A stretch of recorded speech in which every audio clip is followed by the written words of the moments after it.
Hello, everyone. As I see you getting on and logging in, we're just going to give it a little bit of time to make sure that everyone has a chance to get into the room before we get started. So just hang tight for a few minutes and we will be getting started shortly.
For those of you who just signed on, welcome. I'm just going to give it another minute just so that everyone has the opportunity to log on. So we'll get started in just a minute.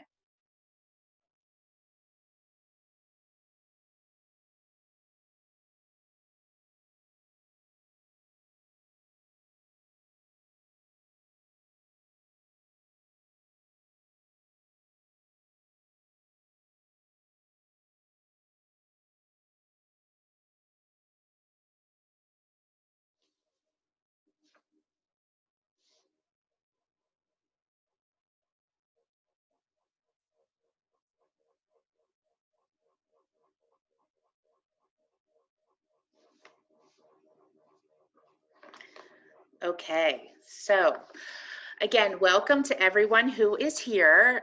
My name is Kristen Hoffman. I am the director of the Autism Center at Misericordia. On behalf of myself and Sandra Kirchner, who is the director of the Autism Hub in Hazleton, we wanted to have this webinar with Jason Davenport. He is the director of behavioral interventions at the Graham Academy and is going to speak to us about practical responses to behavior. A special welcome to all of those educators who are part of our Autism Educator Support Alliance. If you are not a part of that group, at the end of the presentation, I'm going to put up that information so that you can join our Facebook page and be part of that discussion. So with that, I'm going to ask Jason to get us started. Evening, everybody. It's a pleasure to be here. I'm sorry, Jason. I one more quick second. If you have any questions during the webinar, everyone can ask their questions within the chat box, and I will be keeping track of those questions, and I will make sure that Jason gets to all of them at the end of the webinar. Sorry about that, Jason. Go ahead. Oh, no problem. So again, good evening, everyone. It's a pleasure to be here, and I'm going to pull up my PowerPoint so that we can all stay focused here. And just as I was, let me get this down here. Here we go, slideshow. So just as we were talking about, I was talking about this idea of practical responses to behavior because, I mean, as we know, there are a lot of people or a lot of different theories on how to respond, different ideas about human behavior and how to best predict it or how to treat it, things of that nature. But really what I wanted to focus on was some of the things that I think separates your veteran staff from your more novice staff. And these basically 3 habits that, when practiced regularly, make you more effective, regardless of the population you're working with. regardless of, the functioning level of the participants you have, things of that nature, whether this is children, adults, your partner. I think all these things, when you apply these three principles and distill them, it just makes you more effective in dealing with people as a whole. So just a little bit about me, because some of you know me. I know there's some people here from the Graham Academy, so welcome. And but just in case, a little bit about me is currently I'm the director of behavior intervention at the Graham Academy. I've been doing this for about 15 years. Honestly, I'm sure if we have any vets in the room, I think the time just kind of all blurs together. So give or take 15 years, that's, how many years I've been in this. I have a bachelor's in psychology at Wilkes. I have a master's in marriage and family therapy, and I've been married for about 9 years, so I'm putting that degree to good use. So she's still with me, so that works. I'm doing something. I'm also an instructor for safe crisis management, to the point where I actually worked for the company for a few months, where I travel the country. I went from the Midwest to the mid-Atlantic coast. I've been as far as Missouri, all the way up to Vermont, teaching in various situations, schools, detention centers, people from all walks of life, and it was quite an experience. I'm also a Bureau of Autism FBA certified trainer. And I know they're changing their format and all that, but I do have that under my belt. But I said that I previously worked at SCM and traveled the country because, well, that's one of the reasons why I went back. That is my daughter. She is 14. We adopted her when she was 12. She's from the Philippines. And, there were a host of issues that came with that. She had a background, lived on the streets. No share of trauma, but she's the apple of my eye. I love her to death, and she's doing really well.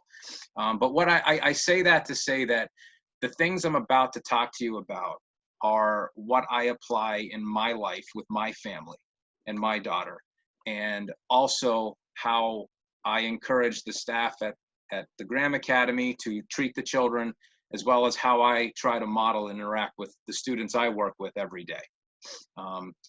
So yeah, that was one of the reasons why, I was traveling. I was on the road for probably 3 weeks out of the month. And then I went and found out that my wife's pregnant. And yes, it's mine. But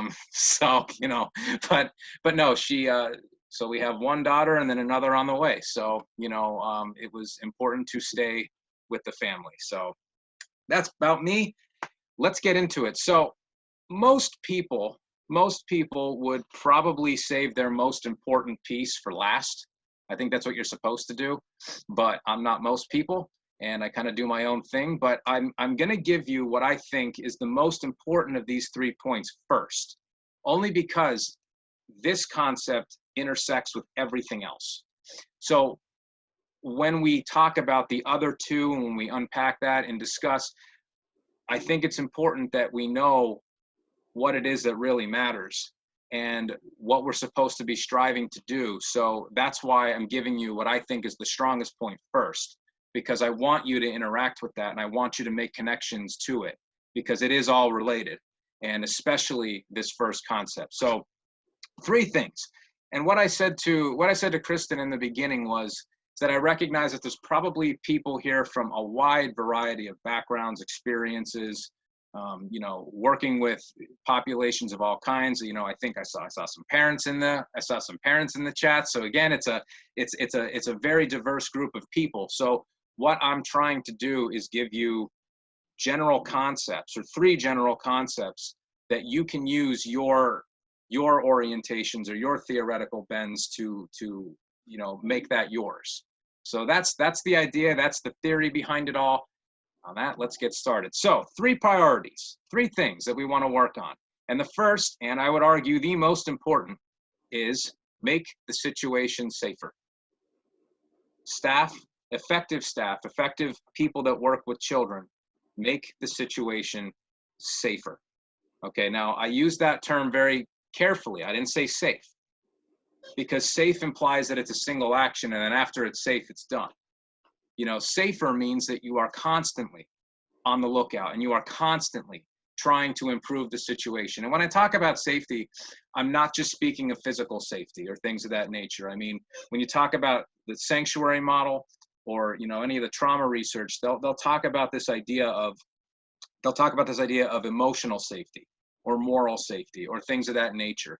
But, you know, that really when children are around us, they should feel safe in all parts of it. And I'm going to borrow very heavily from Dr. Karen Purvis, because she made this concept, and I say it at work, and you know, I shout it to the rooftops because I use it all the time at home and especially at work. That Dr. Karen Purvis, she's the author of The Connected Child, and she coins this term. She calls it felt safety. And basically what she will say is that, you know, a fearful, mistrustful child has very different priorities than a child who feels safe, who feels, you know, attached, trusting, things of that nature. And she actually feels so strongly about this that this chapter in her book is free online, that she has made this available in PDF for free. So people can read chapter 4 of her book at no charge, because she wants this concept out there for professionals and parents to look at. But I really like what she talks about, because she says here that fear will bully your child into poor behavior. And how many times do we walk into a situation, or do we see a child who really what's happening is they don't understand what's going on. They, you know, maybe something changed. Maybe they're not understanding, you know, a sudden change in a schedule, or you know, maybe someone came in that reminded them of something, or, you know, they lost something. Maybe they're hungry, maybe they're thirsty, maybe they're tired, they're sick, you know, whatever it is. There are plenty of situations and plenty of variables in an environment that could prompt a fear response from a child. And as staff, it's up to us to project the opposite of that, is to project this idea that the adults are here, the adults value you, the adults are in control, not in control of the children, but in control of the situation. You know, it's like having a fence or a boundary where it's like, you're here and you're safe. Nothing's coming in that I'm not going to allow, and it's going to be fine. So it's this idea of we have to project that sense of safety when we're around our children. And it's funny because, you know, all throughout my career, there's been fire drills are one in particular where, you know, we have some children who are very scared. And, you know, it's loud, it's sudden, you know, it's the very definition of everything we try not to do in our regular day-to-day basis. We usually try to like provide information ahead of time to children, but obviously with a fire drill, you can't really do that. So all of a sudden, boom, there it is. Everything is happening and some children just freeze. And I've been in several situations where, you know, because of the relationship I've built with the child, because of the time I've spent with them, I've just walked in the classroom, looked at them, said, hey, stand up, let's go, sir. And boom, they're up, they're out, because they know I'm going to take care of them. So I want us to take a few moments to reflect. And the first question I have is a rhetorical question. And then the second question I actually want you to interact with. But think about this. And again, this is rhetorical for right now. Think about the person that you go to when you feel like your life is unbalanced. Think about who, maybe even growing up. Think about that person that you either turn to when life is getting hectic to kind of ground you or keep you sane, or that person that you drew a lot of strength from or inspiration from growing up. And as that person or persons comes into your head, now I want you to think about, what did that person do? What types of qualities did they have? And what kind of personality traits did you see in them? Because I'm pretty sure we're going to see some pretty consistent stuff throughout what's happening. So I kind of broke it down that I believe that really when it comes down to is children respond very well to adults who are calm, who are consistent, and who are confident. Okay. And that all comes with time and with, I liken it all to, like, it's they call it therapeutic rapport, a therapeutic relationship, or just relationship building in general. But I liken it to a bank where, if you just go to the bank and keep making withdrawals, eventually going to run out of money. But in order to make withdrawals, you actually have to put money in a bank account. You actually have to put something in. And so when you are working with children, you have to find those positive moments. You have to find those moments where you can connect with them. At work, I love it on Fridays, or even gym. I love gym classes. So you get to go in there, throw a ball around with the kids, play with them. One, I get to show them that, sometimes I'll deliberately make mistakes, or like I'll miss a catch, or I'll miss a throw or whatever. One, to show them that this is how an adult handles disappointment. But it's also a great opportunity to show, to give a lot of praise, to smile, to laugh, to show that like connection there. And I'm putting in money. I'm putting money in the bank, so that when I have to respond to a child who is out of sorts, or I'm asking them to trust me on something, I have something in there to do that. I don't know. I mean, when I was new in my career, and it's a very staggering thing, but when you look at most of staff interactions, about 80%, they say, of staff interactions are actually negative, or are directions, which require the least amount of thought. But if all the staff or all people do when they talk to a child is like a correction or a redirection or something of that nature, why do they want to listen? If every time a staff opens their mouth, it's going to be something negative, well, then the children learn that, well, it's not someone I want to be around. But if my, it's called differential reinforcement, at least in the safe crisis management curriculum, where they say it takes about 16 positive comments to counteract one criticism. And if you think about it, like, if you had a good day at work and you had 99 good things said about you, everyone was saying 99 good things, but there was one criticism someone levied at you, and you go home, without fail, I can probably predict for every one of you, what are you going to be thinking about? You're going to be thinking about the criticism, because we're just drawn to that for some reason. But I think what we have to do is we have to show and we have to do what we want these children to know. So, like, I'm a very firm believer in walking the walk, in that if I'm going, like for instance, at home, I stress, control over emotions. I stress that it's okay to feel feelings and it's okay to express feelings, but you must do them appropriately. And so if I'm saying that to my daughter, I better be somebody who's doing it too and showing her. At work, or when I'm working with the kids at the Graham, if I am telling them that it's important to value other people, well, then I better be valuing others when I'm talking with them. When I tell them it's important to be responsible, I had best be showing responsibility myself, because, to be honest, it doesn't matter. I'm convinced it doesn't matter, especially the children who are nonverbal.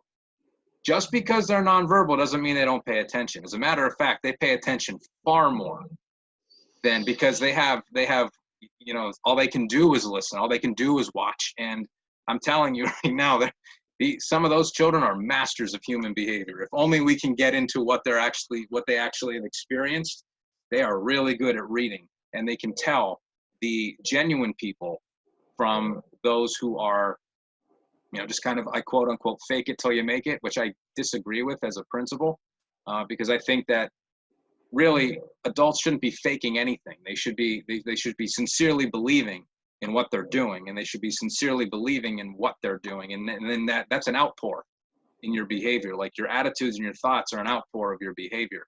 So I think we need to practice and model those proper perspectives.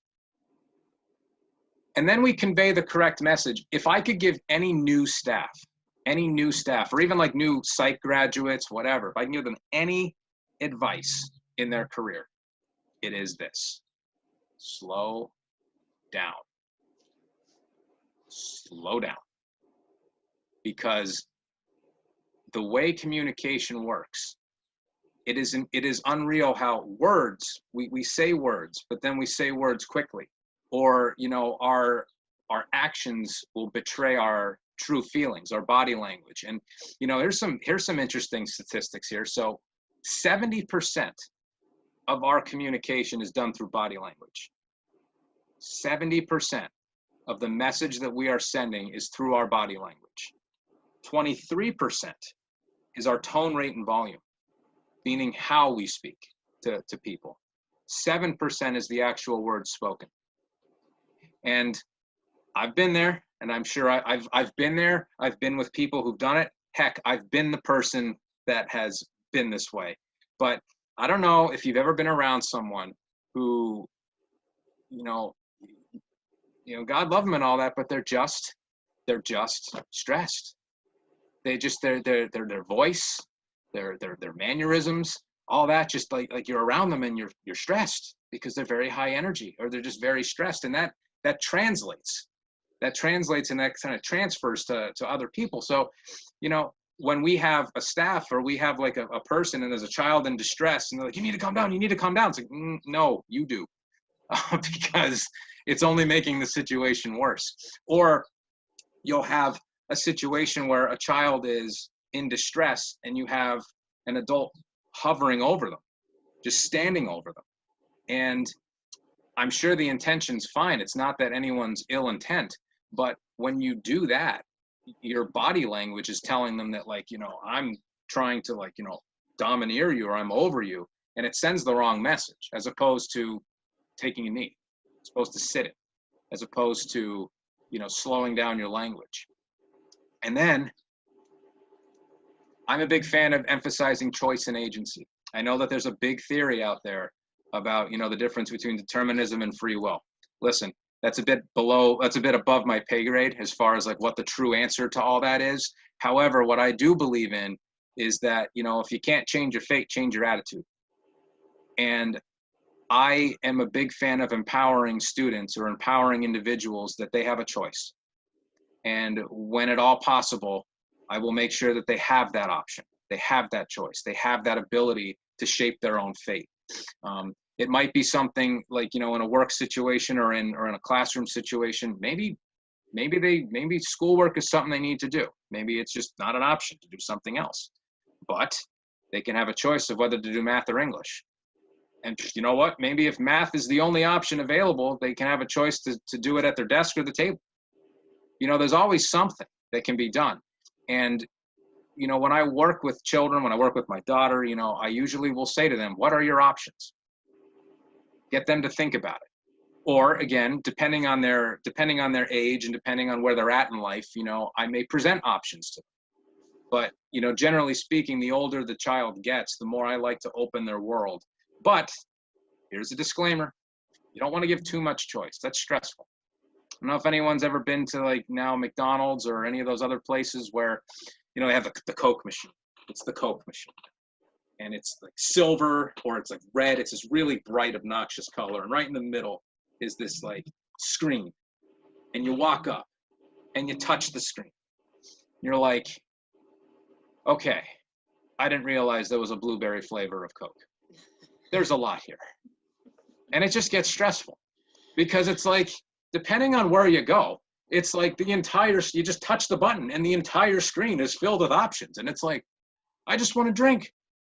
Where's the water button? And the water button's usually way in the bottom corner, or things of that nature. But usually then when you start narrowing, they thankfully they give you the option to narrow the options down in the bottom. You want all of them, caffeine free, low calorie, cool.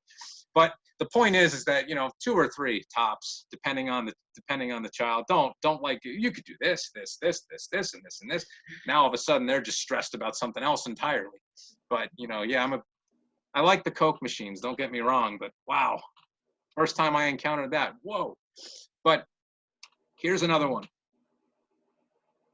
Listen. I'm not kidding. Listen. Even if the child doesn't speak, their behavior is communication. Even if they can't say a word to you, they are talking to you. They are communicating to you. Listen. watch them, see what they're doing.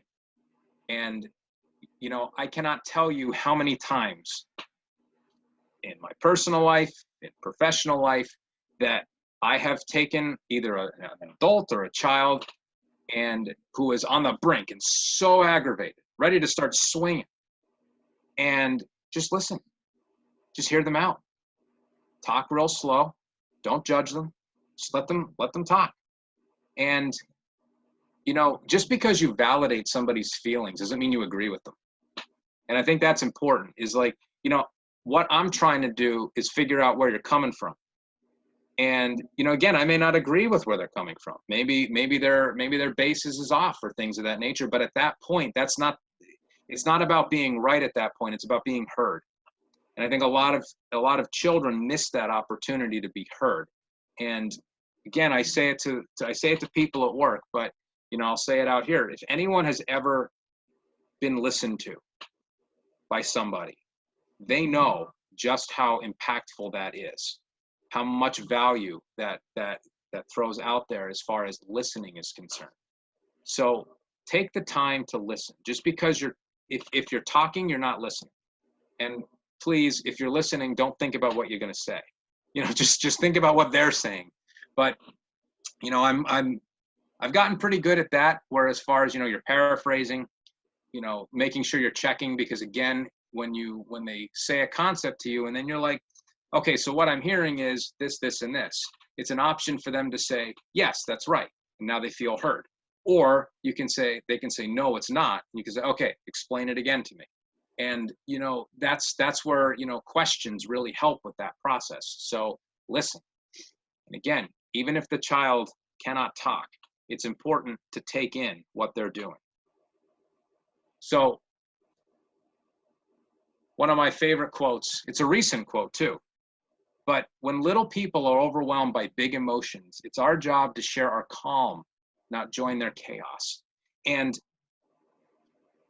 how many times again, and we talk about, let's go back to that adult or that person in your life that, you know, you go to when things are tough or challenging. Chances are they're sharing their calm with you.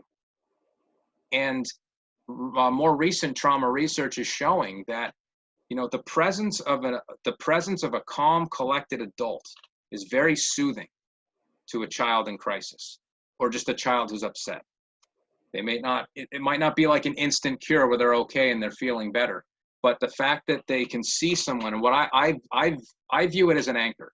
I kind of view it's like my visualization is I'm kind of the port in the storm, the anchor in the storm.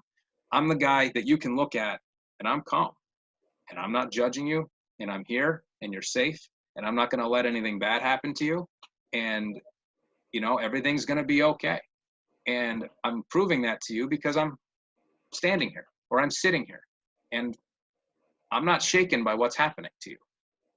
And, you know, that, you know, like I said, my, you know, in the interest of preserving, you know, my daughter, but like, you know, she's been through some stuff and, you know, like we worked through a lot, and I can't tell you how many times I did the anchor thing where I just let her fall apart and stay there with her. You know, she wasn't in danger, so I didn't need to intervene. And I just stayed there.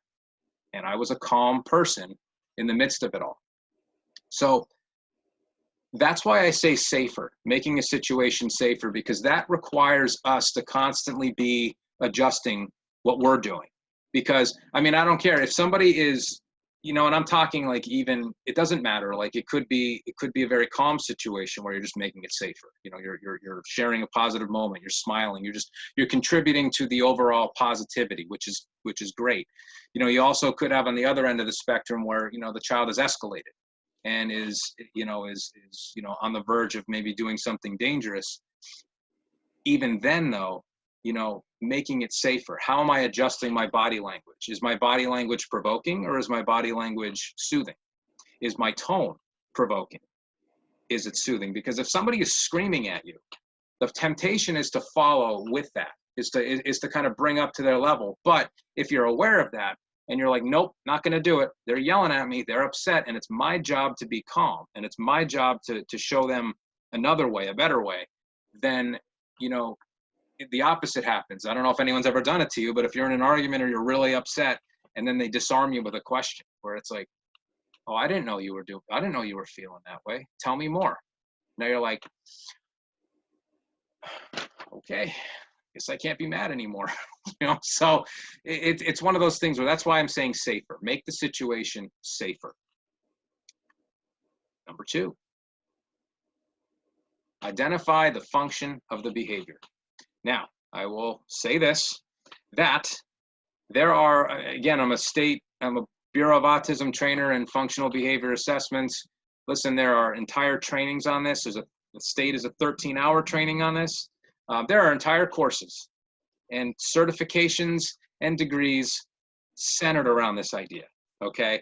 So we could spend a lot of time on this topic, but I want to simplify it for you.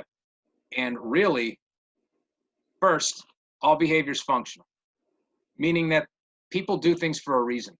Now, notice I didn't say all behavior is rational. That's not always the case. But rational or not, behavior serves a purpose. And so the question you should ask yourself, well, and then also too, it's their best attempt at being successful. It's what has worked for them, this point, or maybe they think works for them. And I'll be honest, like in my career, it's funny because when someone says I've seen everything, the next day you see something new.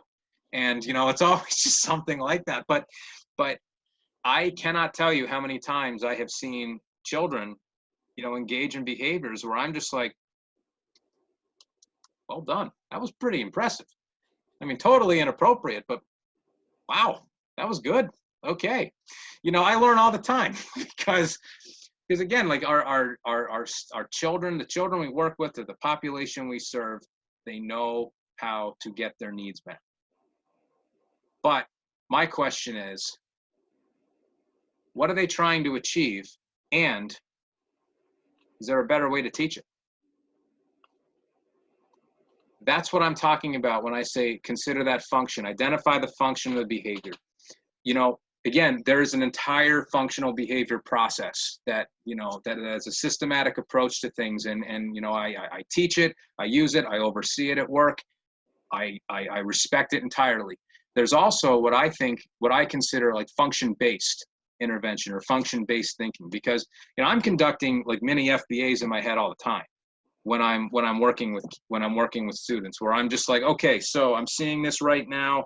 Okay, based off of the variables I'm seeing, I'm hypothesizing very quickly that this might be for attention. I'm going to adjust myself. I'm going to turn real quick and see what happens.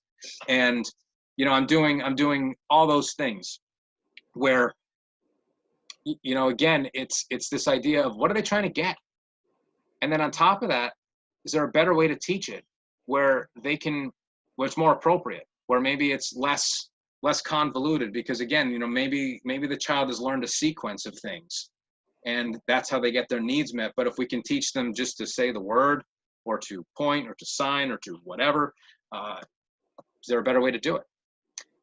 So this is where, and now I understand at this point, we've been talking for a while, so now I inject a little bit of excitement into it. So feel free in this next one to like be a little like, whoa, but here's where the concepts link, because whoa, oh wait, here it comes. Ta-da!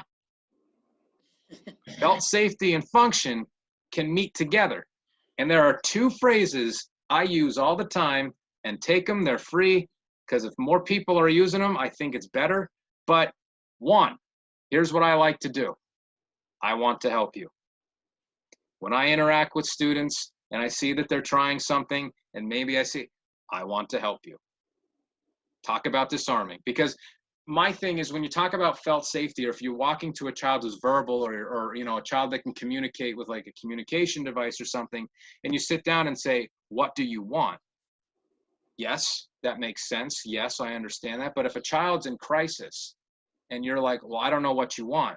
What do you want? It doesn't really communicate your intentions to the child. It just communicates that you're confused.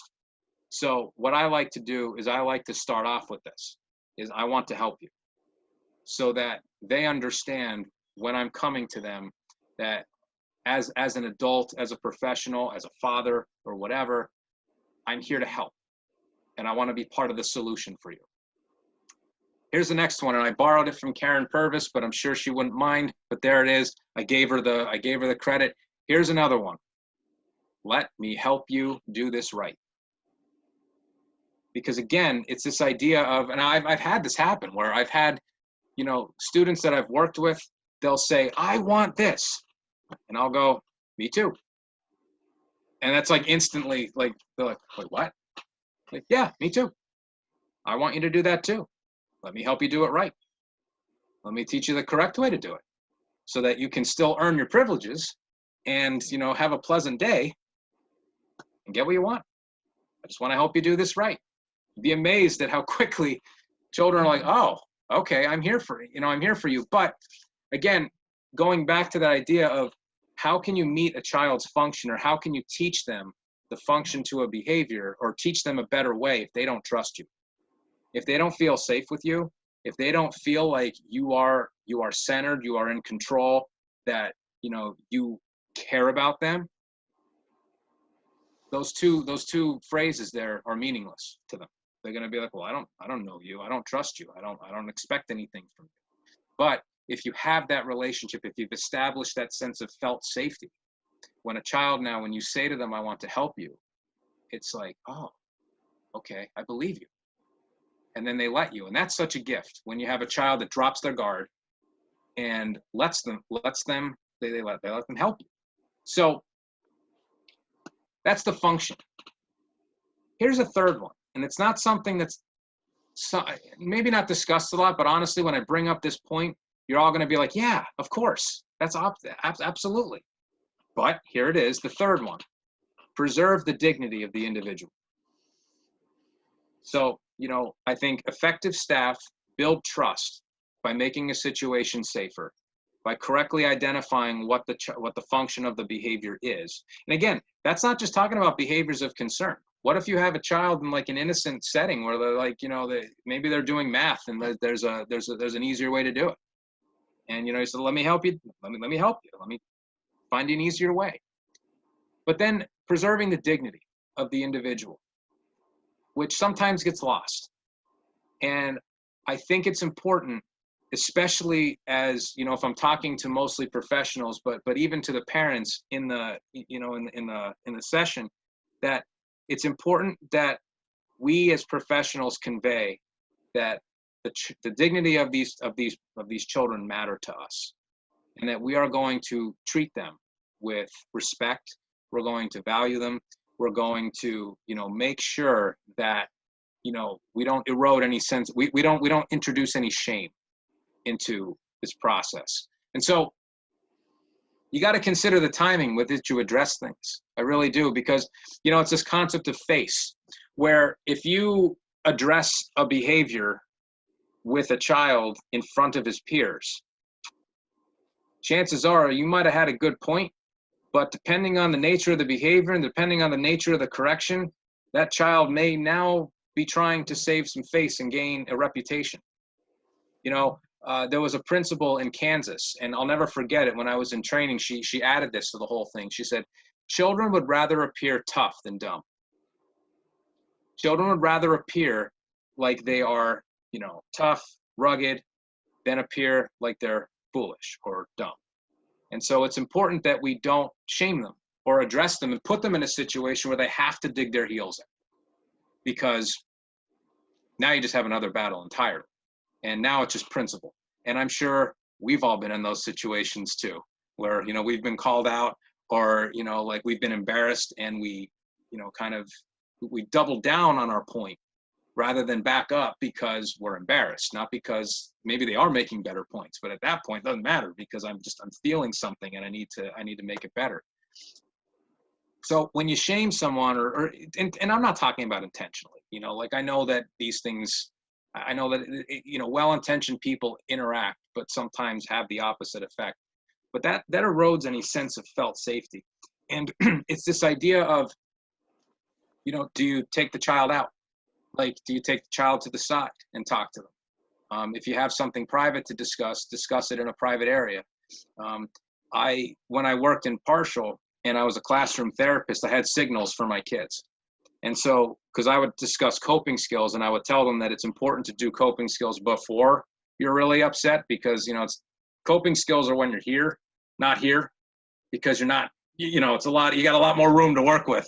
So what I would do is when I would talk to them privately, I would give like I would tell them, look, you know, if I look at you and give you, like one kid I had, I would, and then point.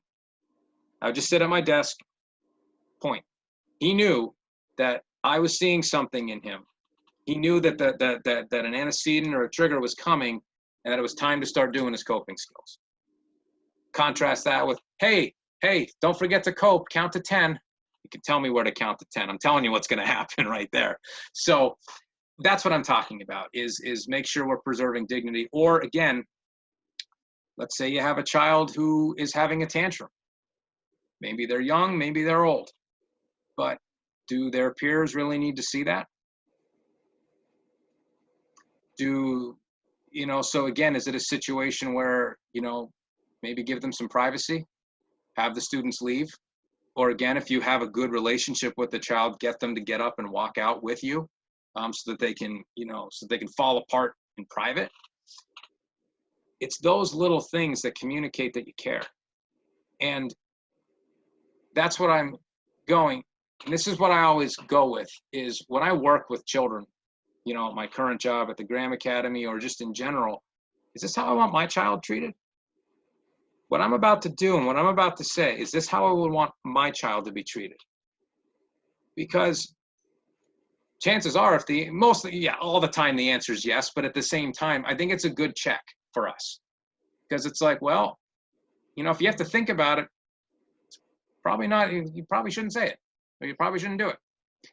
And, you know, it's that idea of when the child learns, because like if we tell them that we're safe people, if we tell them that they can trust us, if we tell them we're doing all these things, but then our actions communicate something different, where we're shaming them, or we're doing, and again, unintentionally, but if we're eroding that trust, then we're not communicating that we're safe people. And we're not going to give a sense of felt safety. We're actually going to be like, oh, I hope he doesn't embarrass me again. I hope he doesn't do that, which is not what you want. And then, again, your action should communicate, I care about you. And that's the crux of it, is, you know, again, is what we're doing, or is how we're treating the child preserving their dignity? And, you know, I take it even on the other end of the spectrum. What if you have a child with reactive attachment disorder? Classically, you know, if you call them out and praise them in front of everyone, you are in for something. Usually they don't do well with praise, typically public praise, especially. So again, it's all about that, you know, going through the lens of dignity. And when you're interacting with children, it's like, you know, how am I upholding them? How am I showing them that they're valuable? How am I showing them that they matter to me? So really, that's, I would say, you know, any profession, this is something I work on every day. This is something I try to perfect and hone every single day, on top of the other stuff that I work with. But again, in my interactions and in everything that happens, one, I think that effective staff, and a practical way to think things through, is say to yourself, I'm going to make this situation safer. How am I doing that? How am I making the situation safer? And then two, looking at, okay, now what are they trying to do? What are they trying to achieve? And how can I help them do it right? Because even if you have a child who is nonverbal and maybe the language is yet to emerge in any form, if you're thinking that, even if you have that thought process of, I'm going to help them do this right, or I'm going to help them, that's still a much better productive, it's a much more productive thought process than, I don't know what to do. I don't know what to do. You know, so, you know, it's that whole empowering piece. And then again, showing that our walk and our talk match by preserving the dignity of the individual, and making sure that our actions let them know that that it matters to them. And whether a child is aware of their own dignity or not, whether a child is personally aware, is irrelevant as far as I'm concerned, because it's one of those things where, yes, there might be children who have no concept of their own dignity or things of that nature. That doesn't mean I'm not going to uphold it either, though. I am going to. I'm going to make sure that they are treated with respect, they're valued, and that they're treated like a human being. So again, we preserve we preserve the dignity of the individual. Now, right on target. So here we are. Here's some resources that I suggest reviewing. Again, I'm a big fan of The Connected Child by Dr. Karen Purvis. I don't know if any of you have heard of her, but you know, she's big in the adoption world. She's been she really changed, it's not that she like completely transformed the way I was thinking, but she really put some concepts to what I was thinking. She put words to what I was thinking in my head, and had really good points that I think, regardless of the population of students you work with, the mindset and the attitudes that she conveys is very valuable reading. Again, I'll plug Safe Crisis Management by JKM Training. I'm a trainer, and I don't know how many of you are certified or you know Safe Crisis Management. What I'd encourage you, though, is that, you know, the curriculum itself is very robust. And if you have a trainer and you think that like all that stuff that I just talked about is touched upon in some way in the curriculum. So if you're not being taught that way, you know, talk to your trainer, challenge your trainer. But you know, there's a lot of concepts there that make effective staff. Again, if you want to explore the whole FBA training and you don't want to, you know, go to college or things of that nature, the Bureau of Autism has the functional behavior assessment training, and from my understanding, I got an email not too long ago, I believe it's all virtual now.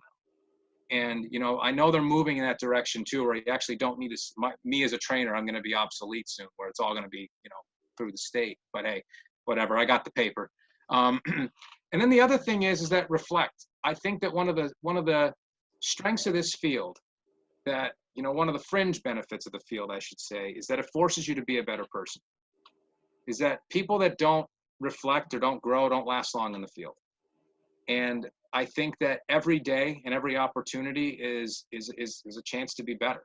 And you know, it's that idea of gradual improvements. You know, if we are 1% better each day, we are going to be radically different in 100 days. And you know, one of my mentors in Safe Crisis Management, he would always say, he had asked 2 questions at the end of every shift, and he would say, did the children get hurt? No. Did you get hurt? No. It was a good day. No matter how things were, no matter how crazy things were, he'd always go back to, did anyone get hurt? Then it's a good day.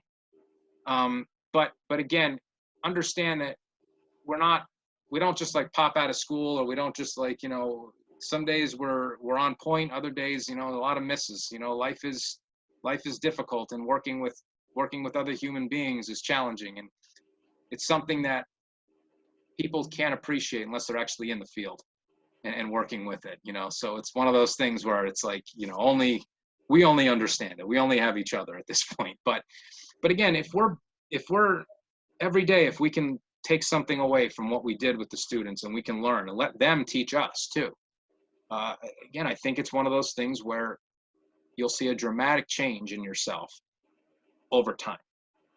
So that is my thing. I am 2 minutes over, but there it is.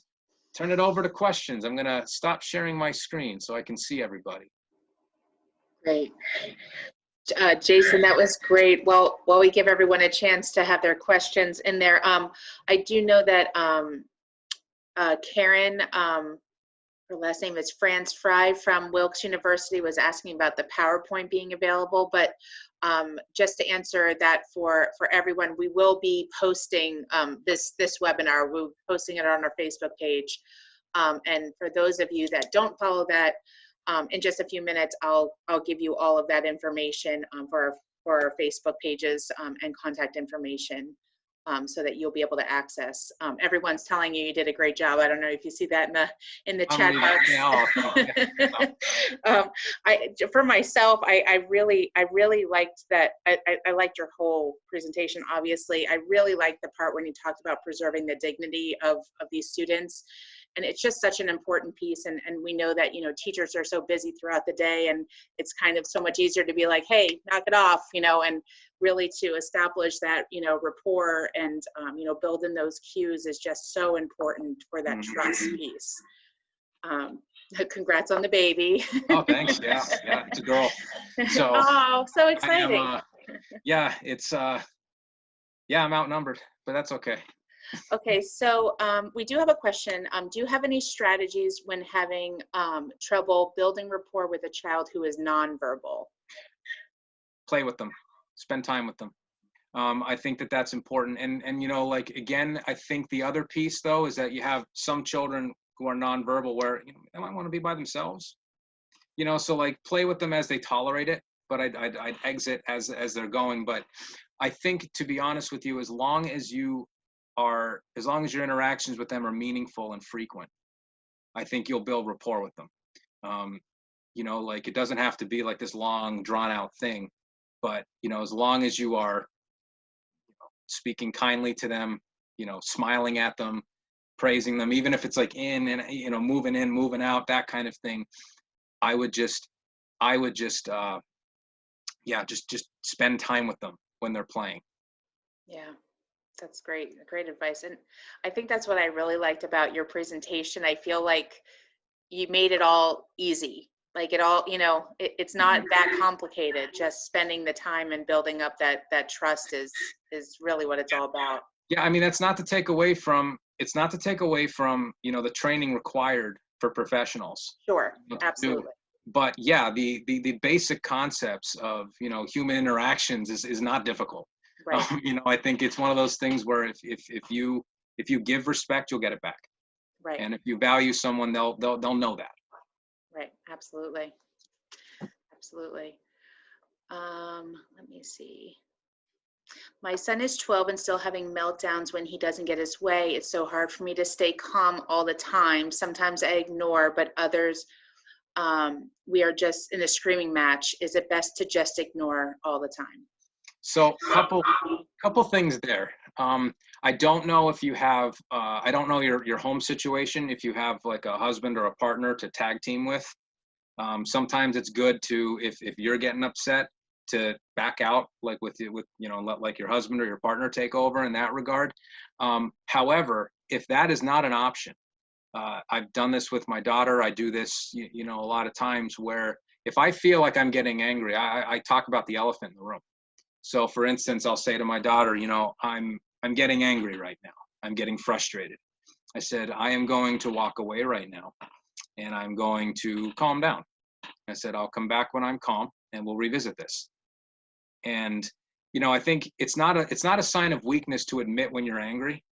And we've all been there. I'm not, you know, we've all been there, but I think when we